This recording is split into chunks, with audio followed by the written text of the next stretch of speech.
अगर आपको कमर दर्द है तो क्या क्या चीजें नहीं करनी चाहिए। हेलो फ्रेंड्स, मैं डॉक्टर मुकेश। आज हम बात करेंगे इसी टॉपिक के बारे में, क्योंकि बहुत बार जब बैक पेन चल रहा होता है और आप ट्रीटमेंट भी ले रहे होते हैं, बट कुछ छोटी छोटी मिस्टेक की वजह से आपका पेन हमेशा के लिए ठीक नहीं होता और वो बार बार बढ़ता रहता है। तो हम बात करेंगे कि क्या ऐसे स्टेप्स हैं जो क्या हमें अवॉइड करने चाहिए। उसमें सबसे पहला होता है कि आपको फॉरवर्ड बेंडिंग नहीं करनी चाहिए। जब आपको कमर दर्द है और लोअर बैक में पेन है तो आपको कुछ भी आगे झुकने वाला काम नहीं करना चाहिए और आगे झुकना भी नहीं चाहिए। अगर आपको कभी ऐसे झुकना भी पड़ता है तो आपको घुटने मोड़ के झुकना चाहिए, आगे सीधा झुकना नहीं चाहिए।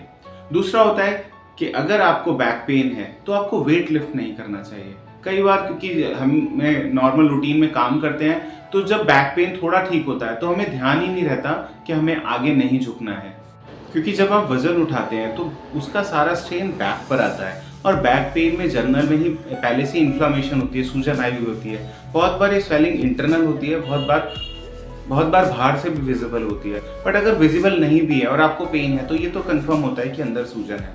तो ऐसे केसेस में वजन उठाना बहुत ज़्यादा बेकार होता है, आपके पेन को ट्रिगर कर देता है। मेरे पास भी बहुत बार ऐसा हुआ है, मैंने पेशेंट को ट्रीटमेंट दिया, उसको रिलीफ आया और उसने घर में जाके कुछ ऐसा वजन उठाया, उसके बाद वो कंडीशन वापस वहीं आ गई जैसा ठीक किया था। तो आपको भी ये ध्यान रखना चाहिए कि अगर आपको बैक पेन चल रहा है तो आपको वजन बिल्कुल नहीं उठाना चाहिए।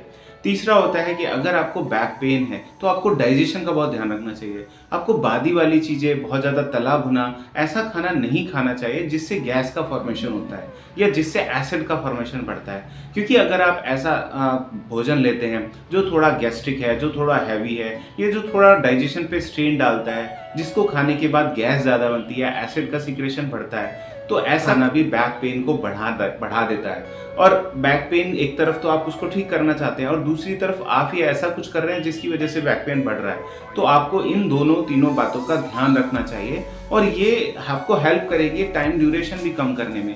मान लीजिए आपका जो इलाज का टाइम है, जितने टाइम में आपको रिजल्ट आना चाहिए, अगर आप परहेज ठीक से करते हैं, इन चीज़ों का ध्यान देते हैं, तो आपका एक तो पेन जल्दी ठीक होगा, दूसरी बात पेन जल्दी ही ठीक होने के साथ बीच में बढ़ेगा नहीं। क्योंकि बहुत बार ऐसा होता है कि ट्रीटमेंट के ड्यूरेशन में पेन कम हो जाता है बट कुछ गलतियों की वजह से पेन बढ़ जाता है और बहुत बार ये गलतियाँ हमें पता भी नहीं होती, नेग्लिजेंसी की वजह से होती हैं।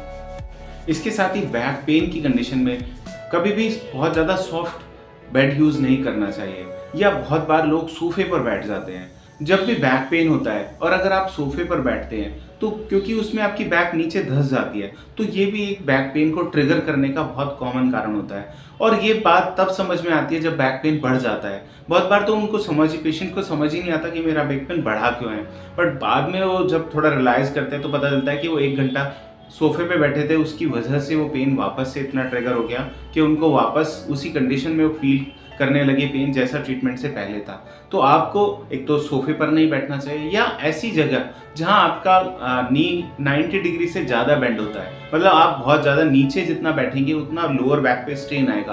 कुछ लोग बहुत ज़्यादा छोटे स्टूल पे बैठते हैं या बहुत छोटे मूढ़े पर बैठते हैं, वो भी बैक पेन की कंडीशन में नहीं करना चाहिए। अगर लोअर बैक में पेन है तो आपको इन सब चीज़ों को अवॉइड करना चाहिए।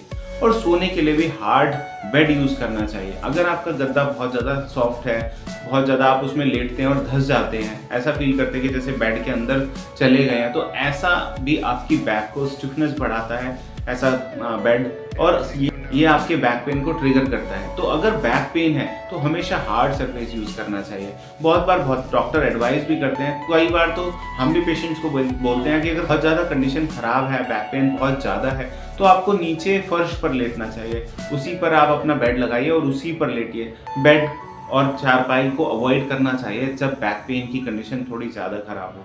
हार्ड सरफेस हमेशा बैक की वो अच्छा रखता है। बहुत बार इसमें भी समझना होगा कि ये नहीं कि आप बिल्कुल कुछ भी यूज़ नहीं करें, आपको थोड़ा सा सॉफ्ट कुछ चीज़ें यूज़ करनी चाहिए। कोई हल्का सा गद्दा यूज़ कर सकते हैं बट बहुत ज़्यादा सॉफ्ट यूज़ नहीं करना। इस वीडियो को लाइक करें, हमारे चैनल को सब्सक्राइब करें और बेल आइकन जरूर प्रेस करें।